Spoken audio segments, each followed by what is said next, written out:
नमस्कार श्रोते हो. दीपक रेगे कथाकथन चॅनलवर तुम्हा सगळ्यांचं मनापासून स्वागत. श्रोते हो, आजपासून तुम्ही ऐकणार आहात प्राध्यापक बा बोधे यांची कादंबरी साती आसरा. पण तत्पूर्वी तुम्ही जर आत्ता चॅनलवर पहिल्यांदा आला असाल किंवा अजूनपर्यंत चॅनल सबस्क्राईब केलेलं नसेल तर प्लीज चॅनल सबस्क्राईब करा. चला श्रोते हो, सुरू करूयात. प्राध्यापक बा बोधे लिखित साती आसरा भाग पहिला. दिवस मावळायचा टाईम. भर उन्हाळ्याचे दिवस. दिवसभर अंगातला घाम माणूस निरपत राहायचं. सकाळी वाळलेला टावेल नाही तर फाटका लुंगीचा तुकडा अंगावर घेतला तर दुपार पावतर 4दा पिळावा लागायचा. मरणाची गरमी. मुंबईच्या मिलमध्ये माणसं गंजी फराक तासाला पिळते ती, तवा कुठं घाम हाटतोय. धोंड पसरलेल्या गाडी वाटेनं वाट उरकताना तुळशीचं तसंच झालं होतं. 6.5 मैल चालवून पाय कटाळलं होतं. भेंडाळला होता गाडी. त्या टाळक्यावर बाजाराचं वजं. युरियाच्या मोकळ्या पोत्या सारा पोटा पाण्याचा बाजार भरलेला. गाडी तडाक चाललेला. मरणाची ताण लागलेली. कुठं वाटेत हिर आहे का वड्या वगळीला पाणी आहे. पाऊसच नाही तर कुठलं पाणी. कवा डोंगराव पाऊस पडल्यावर वाडा वाहतोय. पाटाला कवा तरी पाणी सुटतंय धरणाचं. कुठनं ना कुठनं हिरीला जिवाळा घावत्यात. माणसानं काय करावं, कुठं जावं. आडरानात ताण लागल्यावर काय थुका गिळून तरी जिथं राहतोय माणूस. वाईट अवस्था माणसाची. निसर्गामोर माणसाचं काय खरं नवं. त्यो हाय म्हणून आपण आहे. आपल्या कमरेला बांधलेला कासरा त्याच्या हातात आहे. आपल्या हातात आहे काय? 8 आण्याचं चिरमुरं फुटानं. त्यो बाबा फिरला तर उभा माणूस आडवा होतोय. भरल्या रानाची माती होतीय. उभं जित्राब नवरा मेलेल्या बाईवाने आत तडा जळते. वाईट प्रसंग. मातीच्या ढेकळाला सुधी कुकळी फुटल असली गरमी आहे हवेत. माणसाची ही अवस्था आता मुक्या जनावराची काय. त्याला तर बादलीभर पाणी लागते. पाणी असेल तर चारा खाईल, नाही तर काय. वैरणीकडे बघत उपाशी मारायची पाळी. वाईट उन्हाळा. माणसाच्या अंगातलं रागात आठवतोय.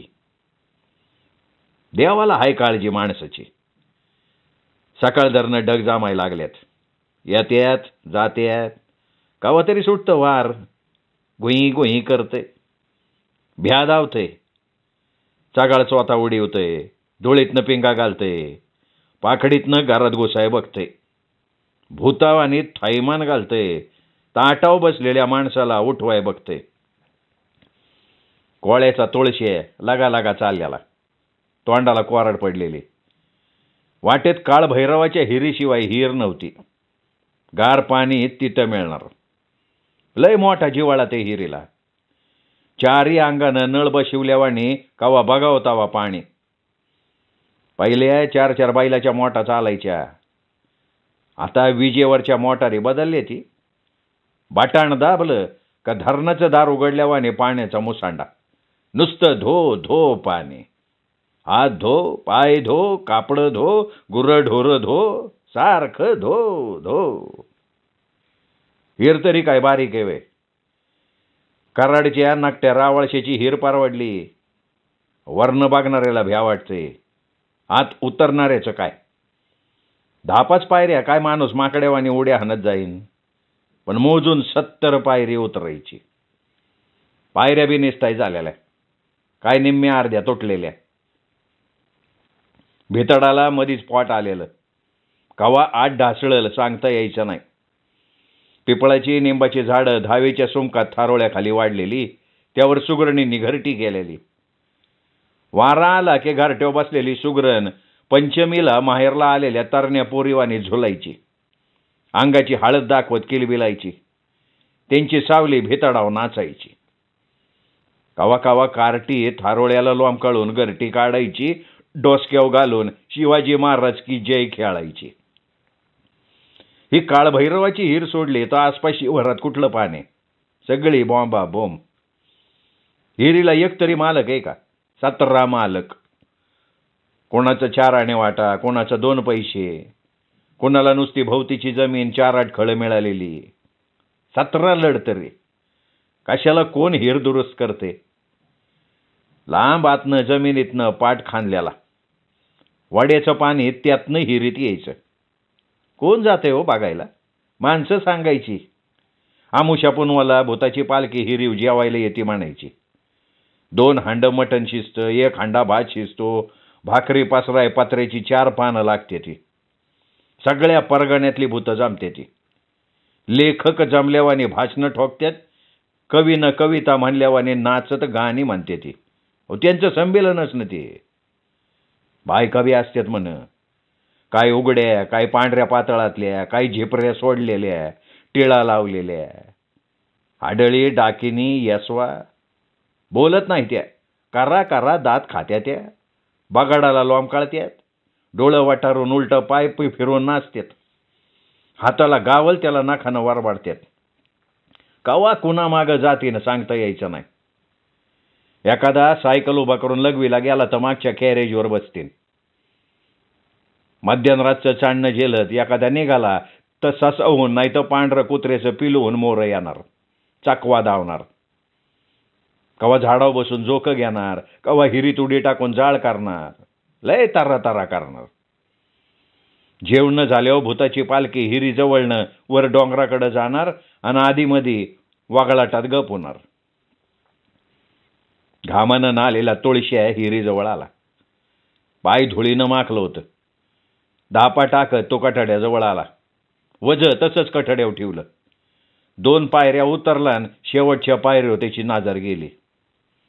2-3 बाया केस मोकळं सोडून पायरीवर बसलेल्या, 2 पाण्यात पवत असलेल्या.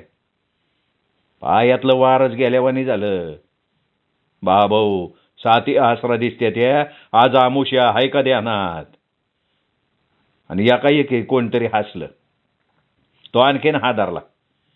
मागं वळून बघितलं, बगाडाला उलटं टांगून सटवी हसत होती. भूत भूत करत तुळशीया पळतच सुटला.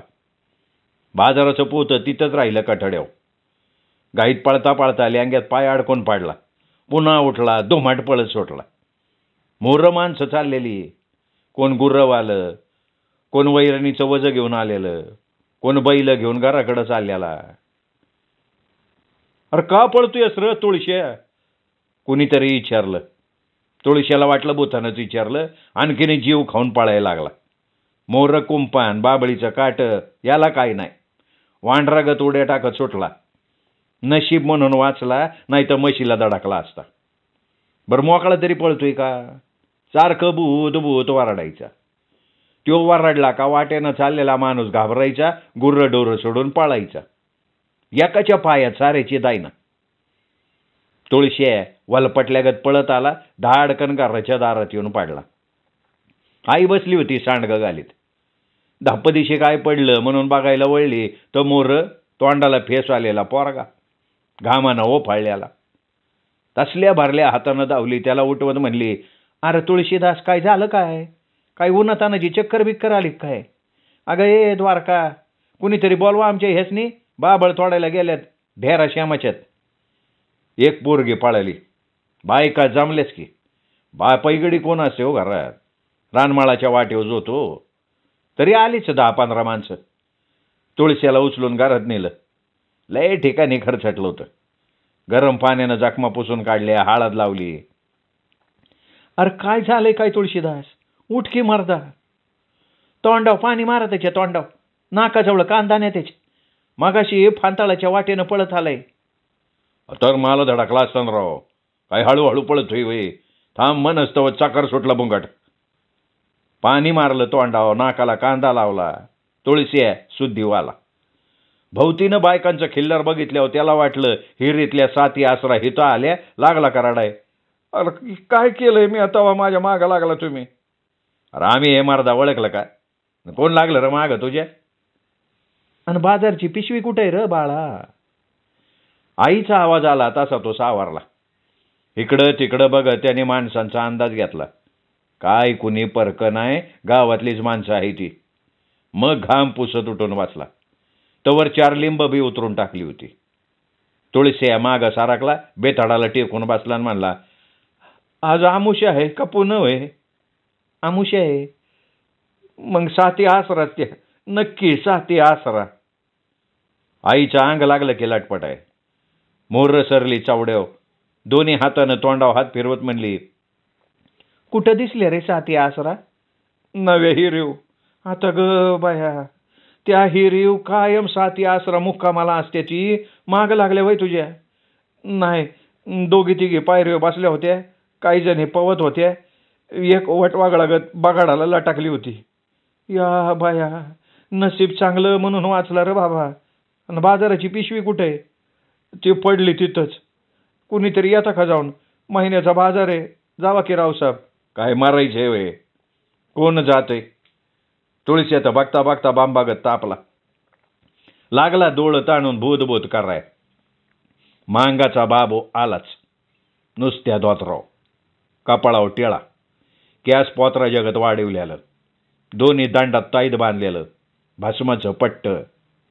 त्याचा आवाज लय भरडा. कसा बी बोलला तरी ऐकणाऱ्याला वाटायचं यो दम देऊनच बोलतोय. त्यो मांत्रिक असल्यानं माणसं त्याला लय घाबरायची. त्याच्या कमरेला कायम रेशमी पिशवी, त्यात कुठला कुठला पाला, मोळ्या, भांडारा असायचा. लागीर झालेलं कसलं बी झाड असू द्या, बाबू मांगा पुढं आणलं का शिकवल्यावाने फडा फडा बोलायचं. त्यो कवा अंग झोलवायचा नाही, मोराचं पंख नाचवायचा नाही, चार माणसात कवा काय मागायचा नाही. झाडाच्या फाडकन मुसकाडात आणायचा, कसला बी गाडी असू द्या, लटपटायचा. माराच्या भ्यानच भूत पाळायचं, मग भूताचं देणं सांगायचं. मोर बसलेले माणसं बाजाराचं टिपण घेतल्यावानी सगळे लिहून घ्यायची, वर हात जोडून म्हणायची, बाबू भगते म्हणून गाव सुखानं जगतंय, नाही तर काय करायचं, भूताने गाव मारलं असतं. या गावाला पहिली एवढी भूतं नव्हती, 67 सालापासून भूतं लय वाढली. कसं काय म्हणता? आईला गावात राहताय का पुण्यात राहताय? 67 साली काय झालं एवढं पाहिलं नाही वय? अरे कमालच आहे. महाराष्ट्रात 2 मोठ्या घटना घडल्या. पहिली घटना आपल्या गावाच्या वर घडली, निगडीच्या पुलाव. आलं ध्यानात आलं, निमसोडी इष्टी वाहून गेली होती. राव, निगडीपासनं दुधी पावतर सगळी मडी. तर काय, बायका बी तेवढेच, बापाई गडी ते बच्चे. राव, 85 माणसं होती त्या गाडीत, वाचली किती? अवघे 5. कंडक्टर गावला कुठं? धामनेरच्या पोलाखाली. एसटीची 2 चाकं कुठं गावली? न्हाव्याच्या मळ्यात. आपल्या पानवठ्याव किती मडी होती? 7. कंट्री पिऊन पडल्यागत पडली होती. माणसाचं जीवनच वाईट. मांदळी भूतं वाढली, जोटिंग वाढली, साती आसरांना तर तोटाच नाही. काय व भगत?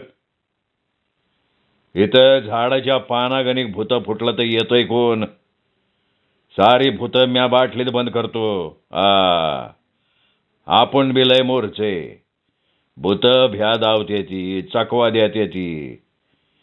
माणसावानी त्यांना बी पोट आहेस की.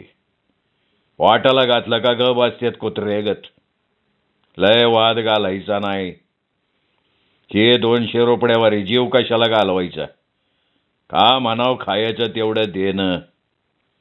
जावा जावा बाबांनो आपापल्या घरी, मी करतो साती आसरांना सरळ. काही माणसं गेली, काही तिथंच गोचिडीवानी चिकटली. तुळशीदास, रामाचं नाव घे. घेतलं. या पिशवीच्या पाया पड, चुकी पोटात घाला म्हणाव. पडला पाया, तोंडातल्या तोंडात पुटपुटला बी. मग तुळशीच्या आईनं चहा केला, दोघांनी दिला.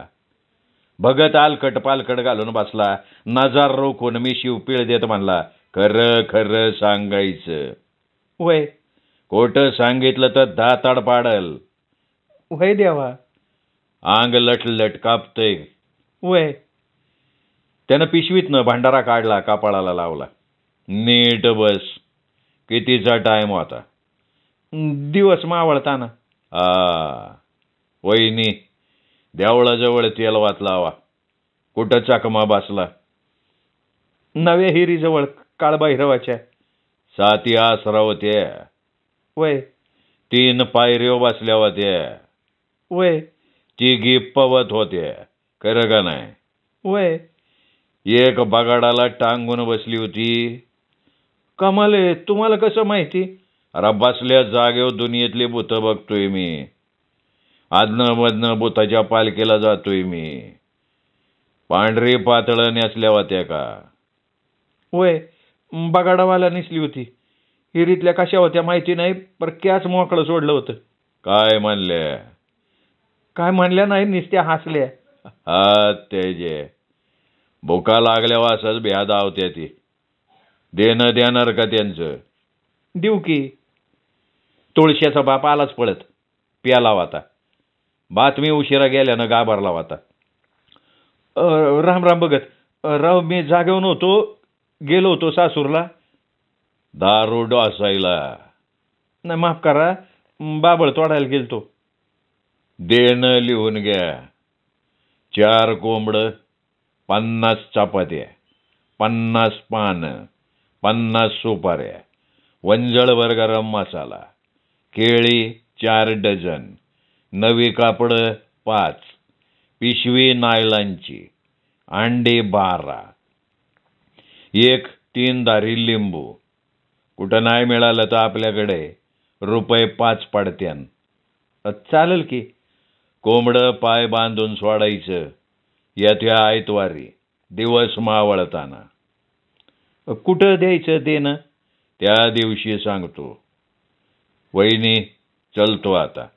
यो भांडारा. घाबरायचं नाही. ह्यो घाबरणार, ह्यो बॉम्बालणार का लगी ह्यो भांडारा लावायचा. खंडोबाचं नाव घ्यायचं, रामाचं घ्यायचं, आठवल त्या देवाची नावं घेतली तरी चालतंय. देणं कवा देणार म्हणून विचारलं तर म्हणाव बाबू भक्ताला माहिती, त्याला विचार. चुना आहे का? आहे की.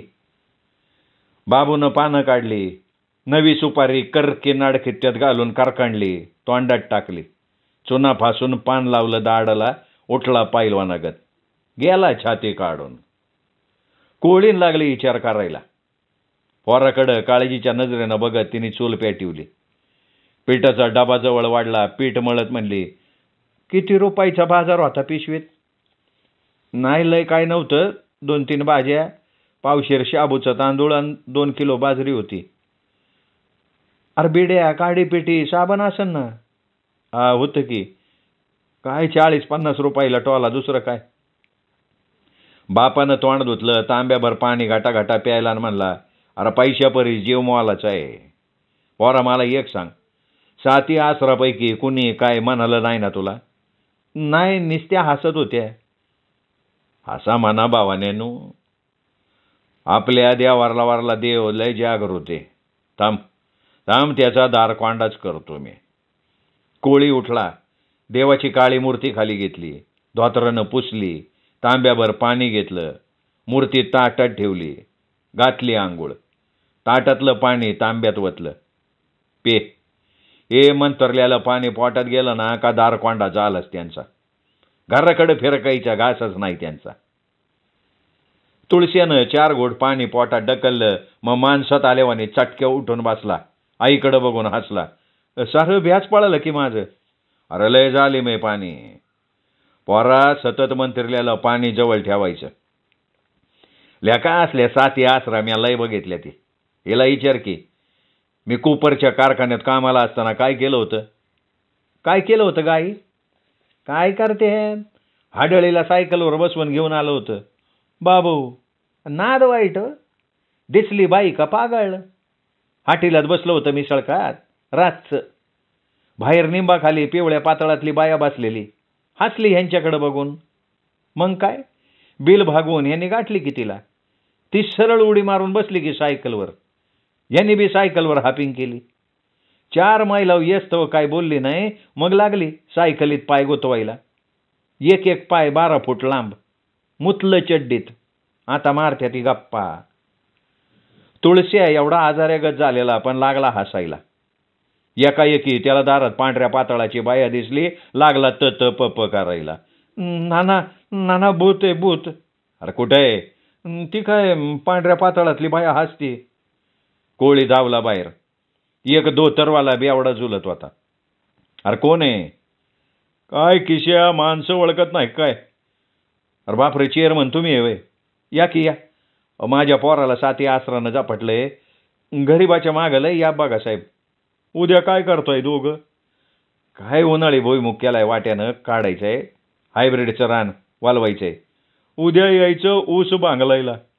अडचणी सांगायच्या नाही ती. दुनिया 15 रुपये देती, माझ्याकडनं 8 आणं जास्त घ्यायचं. नाही येऊ की, पण पोरा असं साथी आसरानं झपाटलं झालंय, कसं घर सोडणार? अरे त्याला गोडभर पाजा, चट हसतोय नटासारखा. का गरीबाची चेष्टा करताय? गेला चेअरमन झुलत झुलत गेला. नवरा बायकोनी दार लावलं. पोर मुसळून पडलं होतं, त्याला उठवलं. सगळी मिळून जेवाय बसली. तुळशीनं बारामलेल्या अवस्थेत 2 भाकरी दुधात चुरगळून खाल्ल्या. आडवं होताना म्हणला, आय ग, आतनं कुलूप लाव म्हणजे कुणी येणार नाही. अरे का काळजी करतोय पोरा? मी नागिनीगत जागी आहे तुझ्या उशाला. झोप आरामात. उद्या देणं देऊ रांडांचं, मग कशाला या त्याची? पुन्हा त्या हिरीकडं फिरकायचं नाही. चरकवाल्याचं आगबन घर खाल्लंय त्या हिरीनं. कोण चरकवाला? होता एक कडगुंचा म्हातारा, तांबडा पटकेवाला. लय मोठं गुराळ त्याचं. 4 चरक चालायचं. लाकडी लाटा कर्र कर्र वाजायच्या. 8-10 बैल होती चरक वाढायला. तुला सांगते पोरा, टॉपल्यानं पैसा कमवायचा. पर काळ फिरला, साथी आसराच्या काचाट्यात घावला. पार पांगळाच झाला. झोपल्या जागेवर संपला. अजून साऱ्या लाकडी लाटा त्या हिरीत हायची. पण तुळशीदास, एक सांगू का तुला? काय? हे बघ, कुठं बोलायचं नाही. अरे खोळे, साथी आसरा म्हणजे भूत नाही आणि हाडळ बी नव. त्या असतात देवांगाना. काय देवांगाना असतात त्या? अरे देवाच्या लेकी त्या. रूप जातोय उतू. त्यांच्या अंगावरलं सोनं नाणं बघून माणूस बोलतय. अरे ज्याचं नशीब थोर त्यालाच त्या दिसते ती. झोप. पुन्हा कुठं दिसल्या तर लांबनं हात जोडायचं. अगं पण बाबू भगत तर म्हणतो भूत आहे. वय मानायचं, ग बसायचं. तुझ्या मावशीला बोलून घेतो मी, तिला सगळं माहिती. तुळशीच्या जीवातच जीव आला. आपलं नसीब चांगलं म्हणून साथी आसरा दिसले असंच त्याला वाटायला लागलं. बाप आपला कान फाडून ऐकत होता. त्याला काय कळत बी नव्हतं आणि कसलं भ्या बी वाटत नव्हतं. पोरानं काहीतरी जगा वेगळं बघितलं असंच त्याला वाटत होतं. दिवा घालीव की? कशाला घालीव? इळभर राबलाय, झोप लाग ना वय. गप झोपला घडी.